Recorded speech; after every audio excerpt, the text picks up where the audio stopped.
Hey, I know you've heard me talk about Covenant Eyes many times. It's our internet filtering and accountability software that we use on every one of our devices, computer, phone, iPads, my family, my staff. And we are happy to tell you that we are now an affiliate. We're partnering with Covenant Eyes, and we'd like to encourage you to check it out. Go to covenanteyes.com. Promo code you want to use is DNB, David and Bethley, DNB Young. And put that in and check it out, and then let us know what you think. Hey, everybody, and welcome to Keeping It Young podcast, conversations about marriage, family, and ministry life. I'm Dave. And I'm Bethley. And we are the Youngs. Thanks for joining us again today. Yes, welcome. And, thank you for joining us last week as we talked about Covenant Eyes. Mm-hmm. And if you were not able to hear that one, I recommend that you do. Go back and listen. It's an important matter. We've had a phenomenal summer. It's been a crazy, busy summer. It's been awesome. Way back some weeks ago, we recorded in one sitting all of the Deuteronomy passages at one time. I think we did two. We split it up twice. We did two, and then we did I don't know, three or four in a row. And it was because our summer's been crazy. We've been in and out, and we've traveled thousands of miles. But beautiful. And, beautiful miles. We've been in northern Michigan. We've been in the Rocky Mountains of Colorado. Yes. We've been in Nebraska and Kansas and Illinois and Iowa. We were driving through Indiana. Kansas. All of you from Kansas, don't be offended by this, but Charity was in the back seat, and we had been driving through Kansas for a while, and she said, "Is this all there is in Kansas?" And, yes, the farmland. I think it's beautiful. I grew up in beautiful. Ohio, and so I love the farmland, but it was just there was funny corn to hear everywhere. her. We felt like it was stalking up on us. Oh, the dad jokes are creeping in. They're a little because corny. I know, they're a little corny. We mentioned our traveling, and this is what he would do to entertain our children as we were traveling. Actually, just to make them roll their eyes and sigh. And groan and go back to their phone. And that's valid, dads. That's valid. Yes. It is. It's been a great summer, though. We had great camps. We've had several family conferences. Yes. And it's just been a tremendous summer. And then we had a wedding. Yay. And our Matthew and Kareth are now married. That's number 3 wedding in our family. And it was lovely. It was just absolutely beautiful. Dave and Abby, of course, are married and live in California. Josh and Bethany are married and live in California. Yes. And now Matt and Kareth are living in Alabama. Yay, that's closer to so us. A little bit closer. And we're just so thankful. God's been so good to our children. Our Jacob's getting ready to go to college here in a few weeks. Yes, not getting married, just going to college. Actually, this week. And so he's heading. Oh, yes, the week of this podcast. Yes, he's heading to college, and we're excited for him. But, yes, we are. At the same time, you parents understand. A little bittersweet. It's like, but we're so proud of how the Lord's working in our children. Well, someone reached out to me again recently and said, hey, we have children, and we have a lot of questions about this dating. How did you guys do it? What rules, what standards? How did you help your children to play the dating game or not play the dating game? And what did you do to help your children, 3 so far, get to marriage? It's a valid question. Such a good question.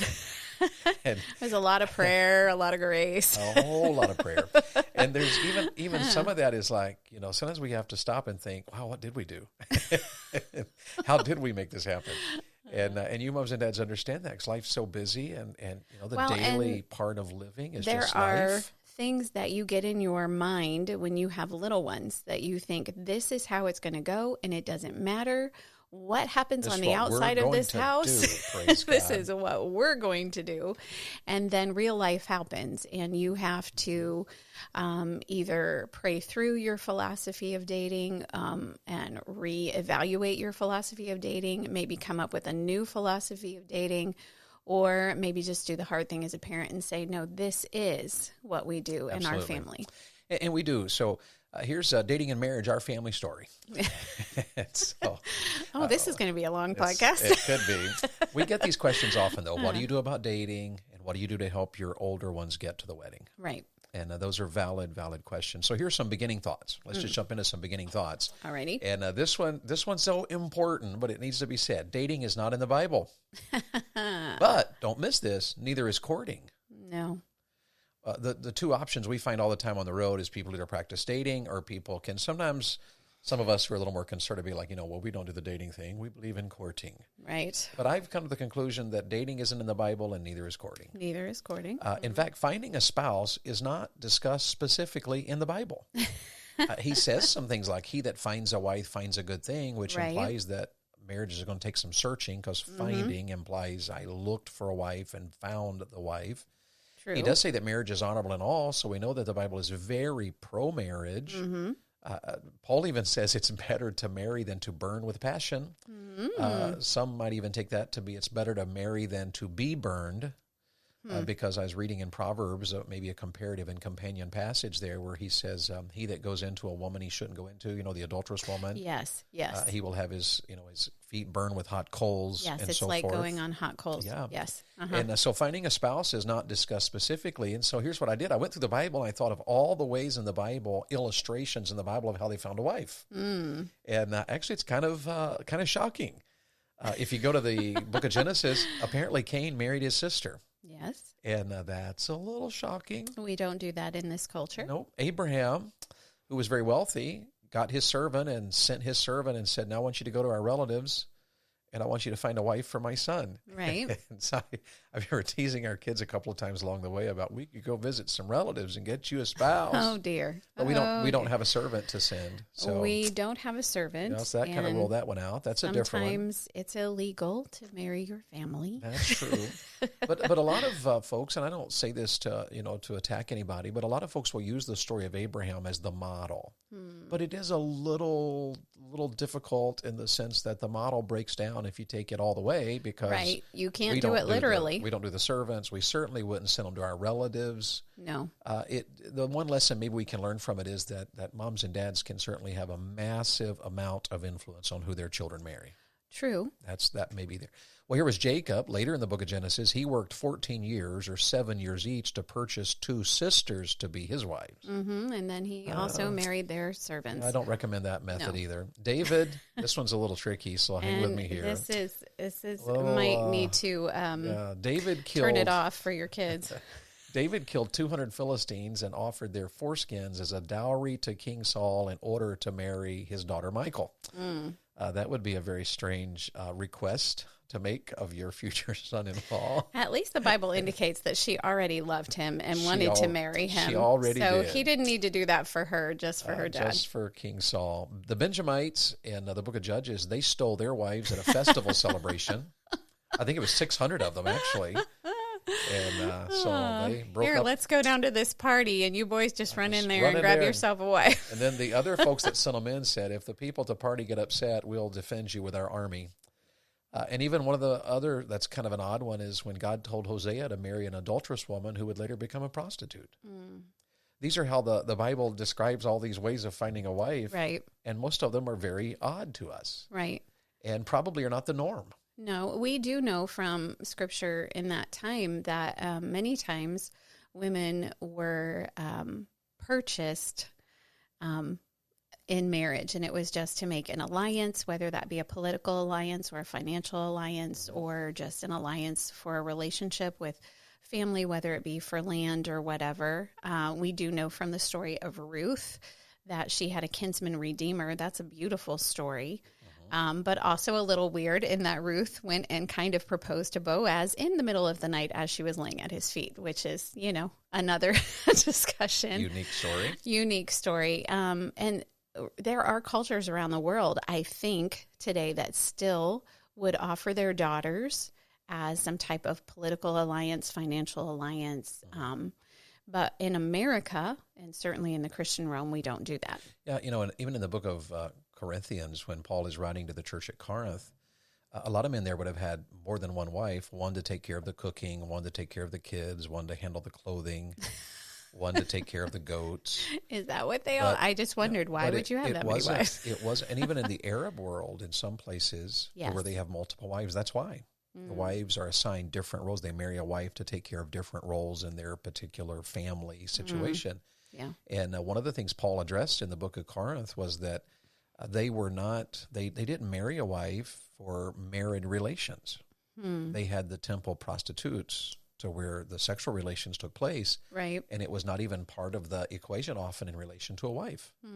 And so it was, Paul addressed all of that and promotes marriage, which is what we want to promote. We are believers. Right. And as Christians, we want to do everything we can to help our children to navigate the world they live in. Yes. And to end up in a happy marriage relationship. So basically what we're saying through this introduction is that while we do have biblical principle to jump off of, there is not a set command or even illustration in Scripture that we can follow literally in order to make sure that our children grow up and get married in the right way. Yeah, and I think the reason that's so is because the Bible is timeless. Right. And culture changes. Yes. And so that God gives us general principles rather than specifics that in some cultures the specifics would have been very out there and awkward and almost impossible to follow. Yes. So a lot of what we've learned is going through the Bible is learning general principles and obedience to specific commands that are applied to those principles. Right. That by God's grace and God's help so far has helped our children to navigate this issue of dating relation, courting relations, and also to help prepare them for marriage. Yes. So we're going to talk about that. Before we get started, let's take a break and let our listeners know about one of our sponsors of our Keeping It Young podcast. As you know, David and I have been overwhelmed with the support we've received through this podcast. Thank you very much. One of the special relationships we formed as a result of this work is with a gentleman by the name of Mike Gleason. Mike is one of the owners of First Insurance Group, and he primarily works with churches in Indiana and Ohio area. His work is unique in that he has an incredible passion and ministry in protecting local churches and in saving local churches money. Mike is a wonderful Christian, attends church with our very own producer, Jamin Baxter, and in January alone helped 16 ministries save $53,000 in premiums. Mike can help your church with all kinds of issues, things like, does your church have an armed security team, and do you have all the paperwork and documentation that would be necessary to protect yourself and your church if that team ever had to use deadly force and things of that sort. His company will give you a risk management system. They will work with your church to adopt policies that are admissible in court to protect your local church. Bethany and I heartily recommend Mike Gleason and First Insurance Group. Contact him. Let him look over the policy you have. He'll do it for free with no obligation on your part. We trust Mike, and we want to recommend that you do as well. There are 3 ways you can reach him. You can email him at MikeG@FIG-Protects, F-I-G, First Insurance Group, FIGprotects.com, or go to the website FIGprotectschurches.com. Again, that's FIGprotectschurches.com. You can also reach out to him at 812-355-4612. And be sure when you reach out to him to let him know that Keeping It Young podcast recommended him to you. If you need further information, let us know. All right, now let's talk about this dating and marriage as it relates to how we did it in our family. How did we handle dating? Yes. And how has it helped us to prepare our kids for marriage? So let's give the first answer. Okay, first answer. This actually is based on a sermon that David preaches to teenagers, but we are going to reinvent it, I guess, for you as parents. Yes. And so the first thing that we teach our children is don't date, wait. In other words, we would say that as a sentence, we don't date. Right. We wait. Or another way of saying that is that in our family, we decided that we would not allow our children to play the dating game. Instead, we would prepare our children for marriage. Yes. Now, that's a huge difference. Yes, it is. In other words, we're not against boy-girl relationships at all. In fact, we taught our children this. We taught our children to like everybody. Yes. So that we would say to our boys, and as we'd cross the country, there were, always girls that would catch their eye, and especially girls in which our son would catch their eye. And so we just said to our boys, never, lock yourself into a single focus relationship when you're 13, 14, 15, 16, or 9, or 18, or sometimes when you're 20. just like everybody. Yes. That's the whole point of don't date. It's just like everybody. Get to know all of them. Be friends with everybody. Yes. Learn how people are and be friends with them. You can make a ton of friendships that way with a whole lot less baggage if you'll just like everybody. Yes. And not lock yourself in. And learn how the male-female relationship is different. It is amazing to me talking to our married children now, or even older kids, where sometimes someone around their age will be surprised by how guys are different from girls and vice versa. Yeah. And our kids are just like, duh, she's a girl, or duh, he's a guy. That's how they are. And they learned that not by locking themselves into, well, I like you, do you like me relationship when they were 14. They learned that by just being friends with a lot of people. And also the you're mine and I'm yours and nobody else has a right to us. Yes. And one of the things that our children, I think, learn in that is that some of the issues in life, sometimes in a marriage counseling situation, someone will say, well, my wife is da-da-da-da-da-da. And often the point there is not that your wife is that way, it's that she's a woman, and all women are that way. Right. And it's not just that your husband is that way, it's that he's a guy. All guys are that way. That changes your perspective. It does. So we wanted our children to not be a part of, don't play the dating game.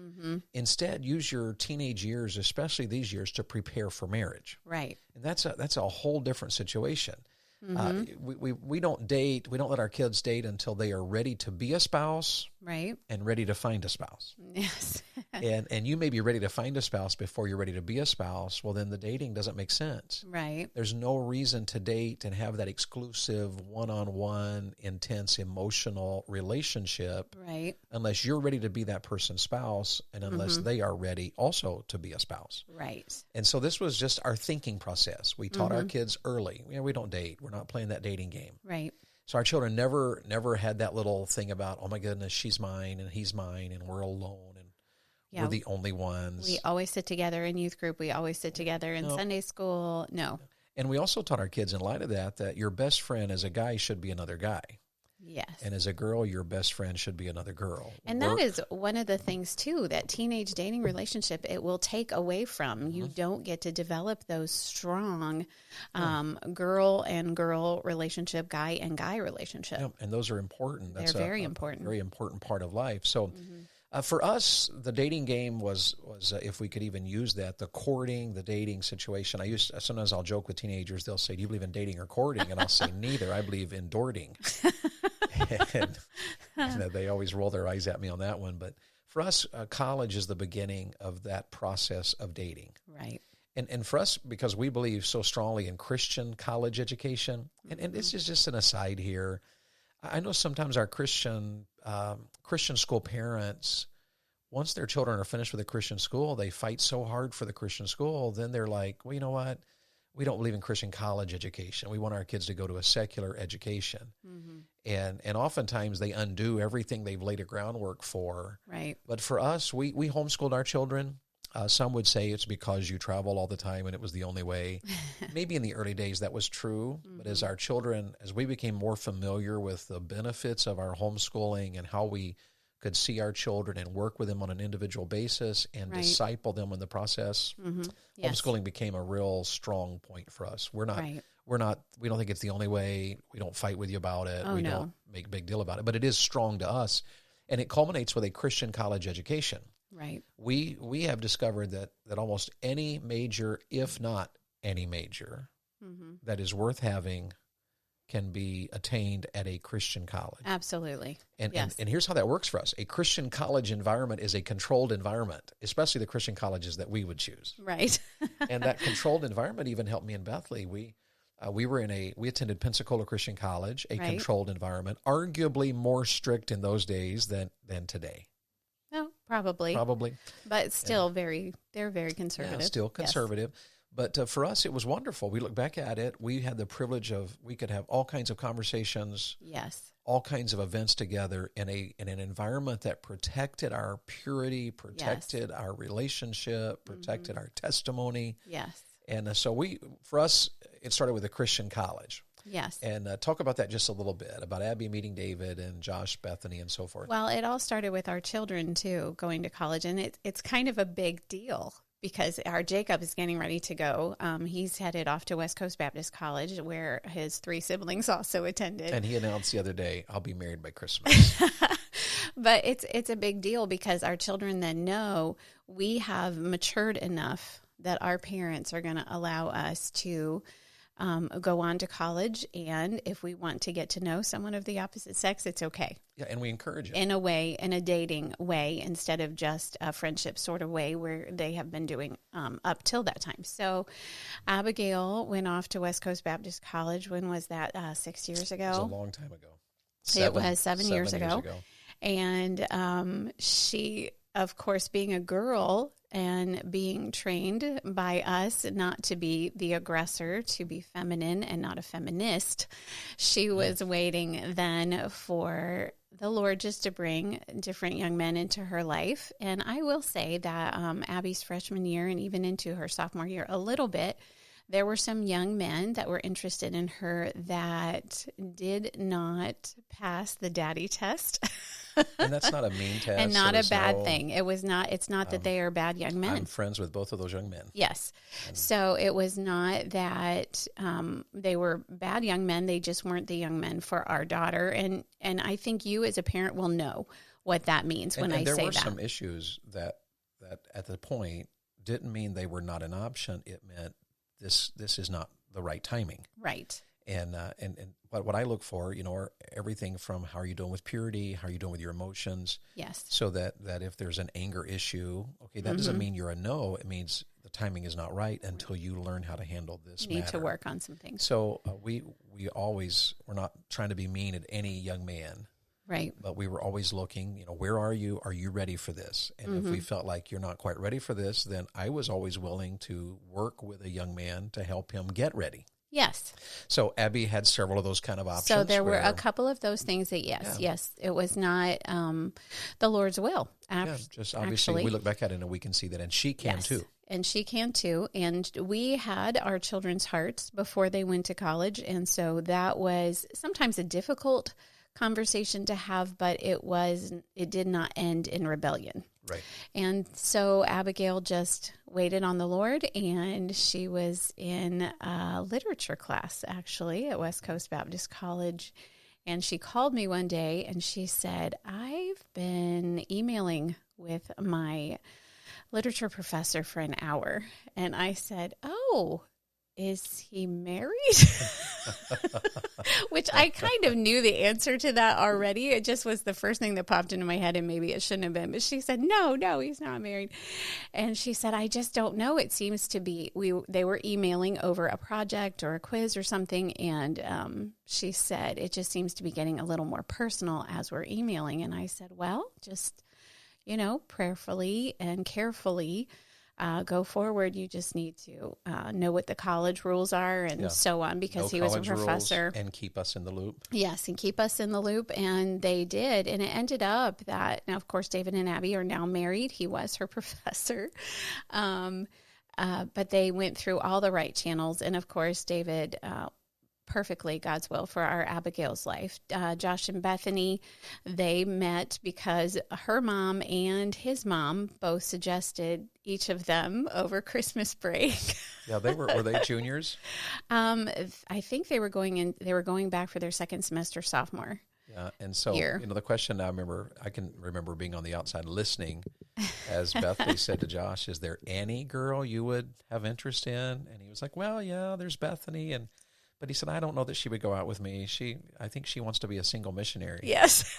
and unbeknownst to us at the time, her mother is having the same conversation Sarah was in having Texas. That conversation with Bethany. And so Bethany was encouraging Josh. And what we look at back at that, we see the fingerprints of God in that. Absolutely. And we've known Bethany's parents since college days. Yes. And I've preached several times for her dad around the country, and we've connected at a few camps here and there as we've crossed paths at camps. Yeah. And so that was a really special one. Yes, it was special. And we could go on about Matt and Kareth, but we won't take the time to do that. Matt and Kareth met their freshman year. 2 weeks into the freshman year that Matthew said, I'm done with girls. I'm not doing girls.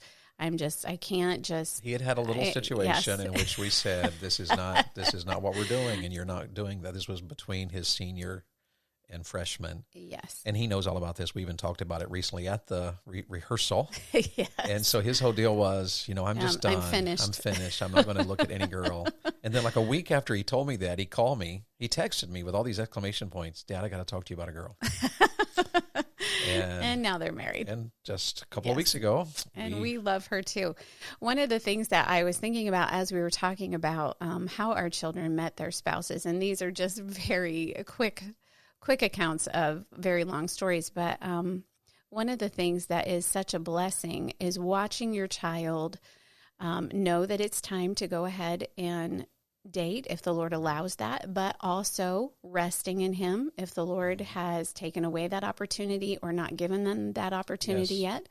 But also watching the 20-some years, 18 years here it will be with Jacob, of prayer every day, praying for that child and praying for their future spouse, and then watching it culminate together. Absolutely. Because there are so many parents that are fearful of that. What if my child goes away and they start dating the wrong person or they marry the wrong person?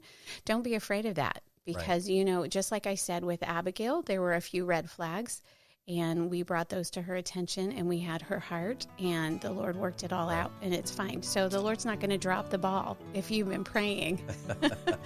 And unfortunately, we're running out of time. We are. So we need to cover the next two. I want you to join us next week because we want to finish this one. There's still a little bit more to cover. Yes. And the big thing she said there at the end, maybe the big takeaway of our day, don't fear. Right. You pray, you seek God. He loves your children. He has a plan for your children. And we'll pick up there and talk about that some more next week. Thank you for joining us. This is Keeping It Young. The Keeping It Young podcast is a Bax 5 Media production. All rights reserved.